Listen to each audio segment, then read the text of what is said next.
পরম প্রেমময় শ্রী শ্রী ঠাকুর অনুকূলচন্দ্রের সত্যানুসরণ গ্রন্থ থেকে বাণী পাঠ করছি। যে ভাব বিরুদ্ধ ভাব দ্বারা আহত বা অভিভূত না হয় তাই বিশ্বাস। বিশ্বাস না থাকলে দর্শন হবে কি করে? কর্ম বিশ্বাসের অনুসরণ করে, যেমনতর বিশ্বাস কর্মও তেমনতর হয়।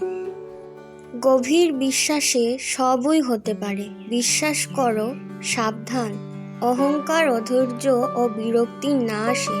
যা চাও তাই হবে। বিশ্বাসই বিস্তার ও চৈতন্য এনে দিতে পারে, আর অবিশ্বাস জড়ত্ব, অবসাদ, সংকীর্ণতা এনে দেয়। বিশ্বাস যুক্তিতর্কের পার। যদি বিশ্বাস করো, যত যুক্তিতর্ক তোমার সমর্থন করবেই করবে। তুমি যেমনতর বিশ্বাস করবে, যুক্তিতর্ক তোমায় তেমনতর সমর্থন করবে। জয় গুরু।